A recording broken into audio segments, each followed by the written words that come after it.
Oi pessoal, espero que vocês estejam muito bem. Salut tout le monde, j'espère en forme. Bon, bienvenue encore dans o português no quando nós continuamos a aprender português avec bonne méthode, ok?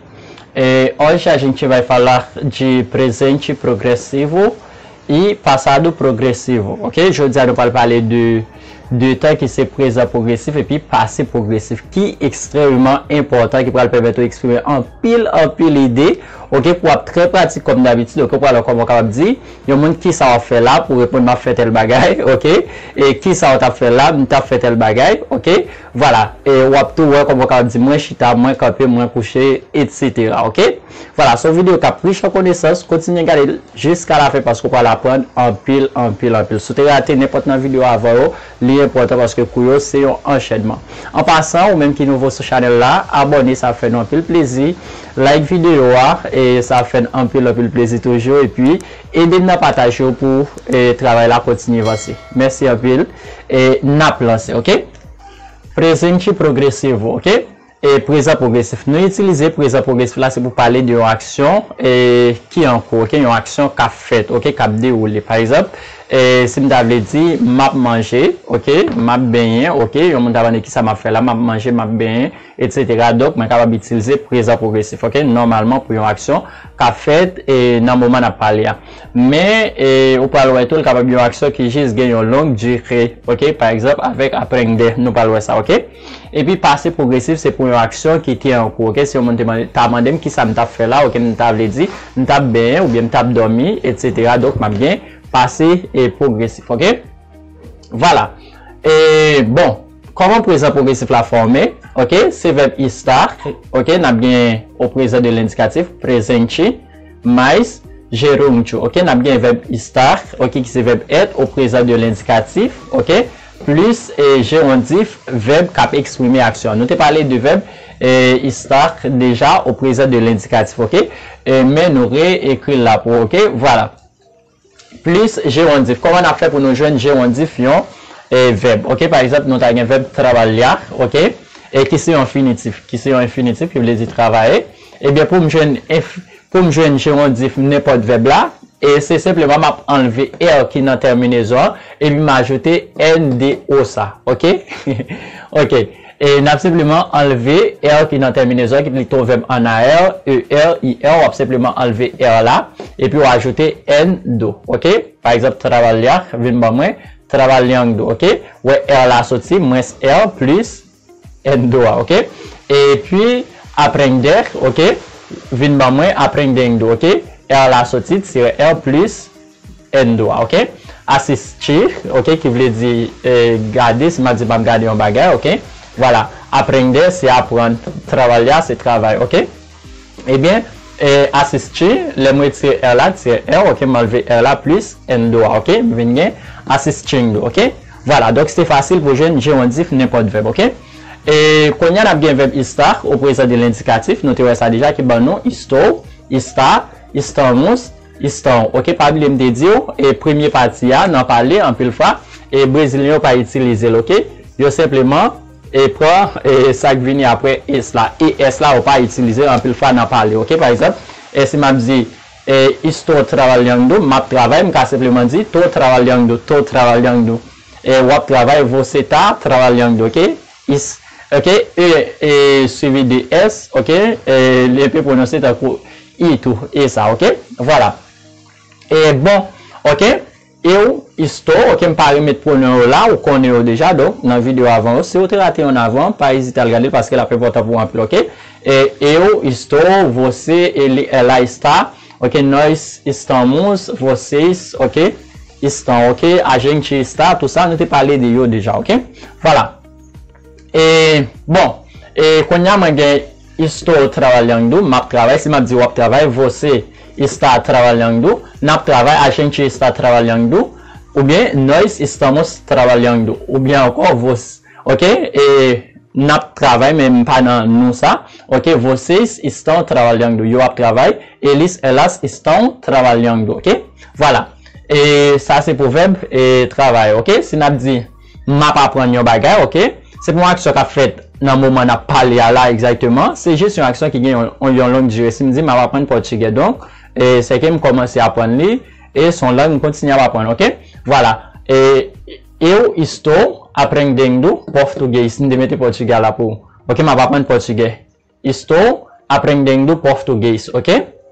Voilà, você está aprendendo português. Se me diz est-ce que vai aprender português, você está aprendendo português, c'est ton action simplement me poser question. Me diz pas aprendre português, ok? Não estou aprendendo português. Soit simplement besoin de mettre não devant et verbe là, ok?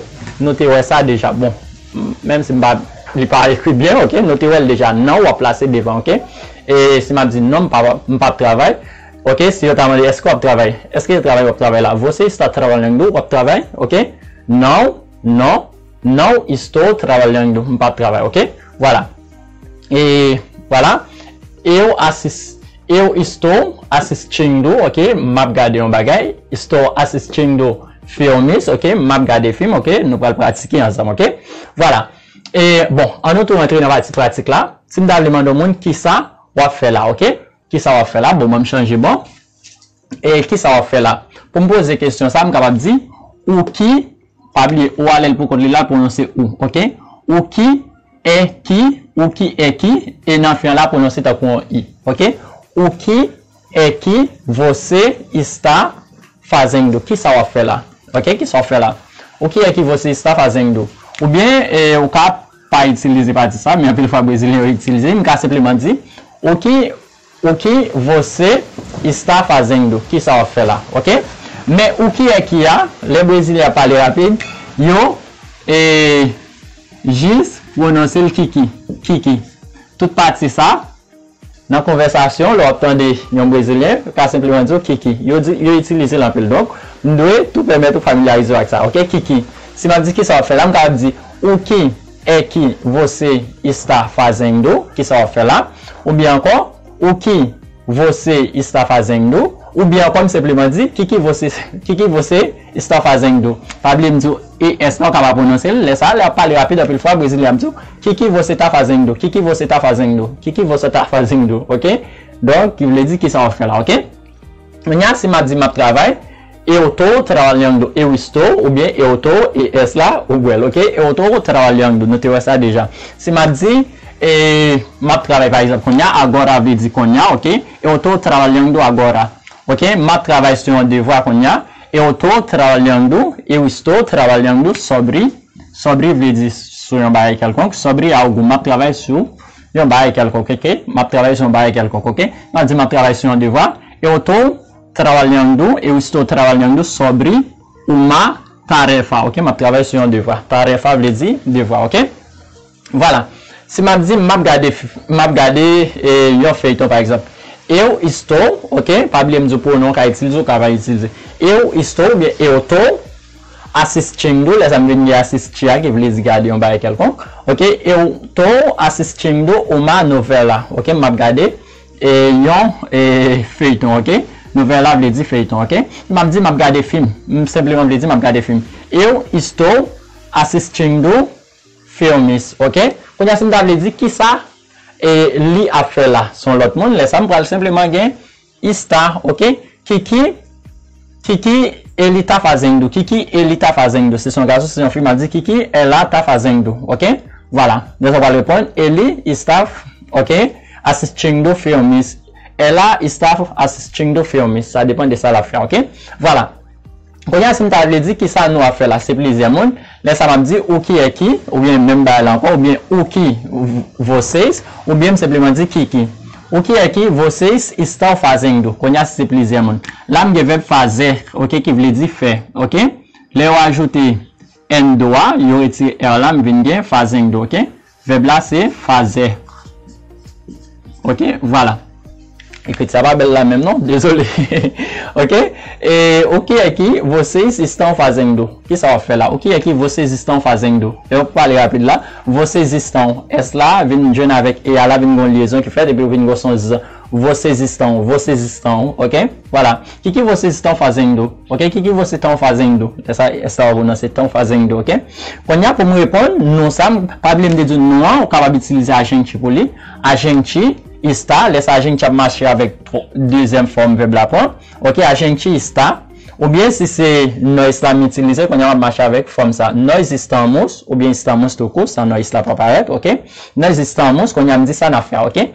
A gente está trabalhando, na trabalho. A gente está assistindo filmes, ok? Na regarder film. A gente está assistindo novela, ok? Novelas. L'exemple alguém pluguel là tout. Ou bien uma novela, ok? Yon feito, na regarder un feito, ok? Ou bien nós estamos, ça, c'est une liaison là, está prononcé encore un Z. Nós estamos, ok? Assistindo uma novela, ok? Na regarder yon feito, ok? Voilà. Donc, pratiquer davantage pour moi, ok? E quando a mãe te barulho lá, tu tá dizendo para fazer nada. O que você tá fazendo? Nada. Me simplesmente dizer ok, nada. Ou bien, não estou, laisse-moi placer não devant verbe là. Não estou fazendo, laisse-moi fazendo faire. Não estou fazendo nada. Não estou fazendo nada. Eu não estou fazendo nada. Ok? Ou bien simplesmente dizer nada. Ok? Nada. Só estou sentado. Bom, gis chita, ok? Só nós podemos dizer mjis a fait tel baré, mjis chita, ou bien simplesmente dizer chita, simplesmente dizer estou sentado, ok? Nada, estou sentado. Ou bien mjis chita, mjis chita, nada, só estou sentado, simplesmente chita, ok? E só estou de pé, ok? Se m'a dit me camper, estou de pé, ok?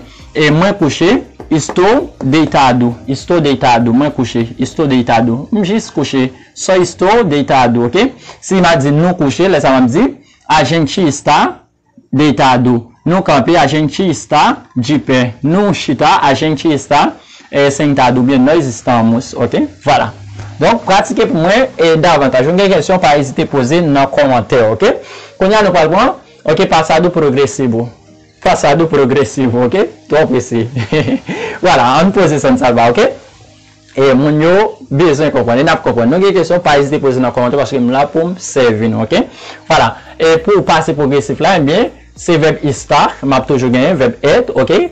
Et cap conjugué à l'imparfait qu'on a, imperfeito, ok? Imparfait. Plus gerundif, mais gerundio, ok? Voilà. De parler de prononciation déjà, c'est yo continuer à mettre en pratique ça, on déjà, ok? Qu'on a verbe estar à l'imparfait, nous t'es déjà, ok? Bon, si on rappelle. Estava, estávamos, estavam, ok? Estávamos, estavam, ok? Nous te parlé de tout ça, ok? Voilà. Et quand on si m'a dit, n'attendez, yon bail quelconque, escutando, ok? Escutar, la m'y verbe escutar qui veut dire écouter. Écouter, yon bail quelconque, ok? Et voilà. Nous allons pratiquer bientôt, ok? Estou, non, ok? Eu estava escutando músicas, ok? M't'attendais musique, ok? Voilà. Et m't'attendais tel ou tel bagage, ok? Eu estava escutando, et puis me dit ça m't'attendais, ok? Voilà. Estava escrevendo, m't'ap écrit, você estava escrevendo, ou t'ap écrit, nous t'ap écrit, a gente estava escrevendo, nous t'ap écrit, ou bien nós estávamos escrevendo, ok? Etc. Ainsi de suite. Nous t'ap gardé un bagage, ok? Et a gente estava assistindo e por dizer só t'ap gardé, ok? Voilà. Qu'on y a, et bon, on a la partie pratique encore. Et si m'a dit qui ça ou t'as fait là, qui ça t'as fait là? Ou qui é que você estava fazendo? Que ça ou t'as fait là? Ou bien simplement dire que você estava fazendo? Que você estava fazendo? Que você está fazendo? Que você estava fazendo? Brasileiro, ça dit le plus souvent. Donc, on va regarder film bientôt, on a préféré. Et si film, on va regarder feuilleton, tout ça après. Et non parler, ok, c'est forme que tu as utilisé. Que você estava fazendo? Ok? Voilà, que ça t'a fait là? Eu estava, ok? Eu estava, ok? Quando y a o cara répond, n'importe quel verbe, ok? Eu estava assistindo, ok? Filmes, não tá regardando filme. Eu estava assistindo uma novela, ok? Não tá regardando um feuilleton. Não tá, bon, pas connaître, n'importe só vle utiliser dans sa vidéo déjà, ok? Utiliser, ok? Não tá écrit. Eu estava escrevendo, ok? Não tá écrit. Ok? Bon, si me vle dire, m'te chita, ok? M'te chita, que ça t'a fait là? Bon, m'te chita, ok? Eu estava sentado, só estava sentado, ok? Só placé avant verbe là. Eu só, ou bien, só estava sentado. Bom, juste chita. so estava de pé, m'jiste campé, so estava deitado, m'jiste couché, ok? Ainsi de suite, ok? Quando você vai dizer que ça nous t'a fait là, c'est plaisir, moun. O que é que vocês estavam, esta avec allergène, sans apparaître encore. O que é que vocês estavam, ou bien, que vocês estavam, ou bien, o que vocês estavam, ok? Ou là, il y a trois possibilités, pour celle, c'est ça. O que é que, ou bien, o qui, ou bien qui, ok? Voilà. Façon capable de dire, ok? Et qui ça nous a fait là, c'est plaisir, moun, ou qui est que vocês estavam fazendo, ok? Donc, toujours verbe être là qui répète là, estavam, ok? A gente estava, nous t'a fait tel bagay, a gente estava escrevendo, nous t'a écrit, a gente estava assistindo filmes, nous t'a regardé film, ok? Nós, ou bien, me dit, nós estávamos, ok? Ça prononcer plus fort, nous t'ai parlé de ça, ok? Voilà. Et nós estávamos, ok? Pour que ça, ta, prononcer plus fort. Regardez la vidéo que nous t'ai parlé de, en phase, en portugais, ok? Voilà. Nós estávamos, ok? Et, bah, on est n'importe ça, vous dire, nós estávamos assistindo filmes, nous avons regardé film, nous t'avons travaillé. Nós estávamos, trabalhando, ok? Trabalhando, là. Nous t'avons entendu musique. Nós estávamos, ok? Escutando, ok? Et musicais. Est-ce que je vais écrire? Bon, est-ce qu'il va me débler écrire pour nous, ok? Et musica, ou ma musica, ok? Your music, ok? Musicais, ok? Plusieurs, bon, je juste attendre musique, ok? Bon, je pense que je écrire, est-ce qu'il va me écrire, ok? Musica. Pluriel là, musicais, ok? Ou bien, bon, je vais simplement dire, ou ma musica, ok? Je vais attendre musique, ok? Eu estava escutando uma música, ok? Voilà. Bon, c'était vidéo pour aujourd'hui, ok? Nous sommes contents pour vous. Abonnez-vous pour faire ça. Like vidéo, ça va encourager nous davantage. Ok? Aidez-nous à partager. Déjà, un grand merci pour nous. Nous prévoyons une prochaine vidéo. Suivez nos prochaines vidéos. Ciao.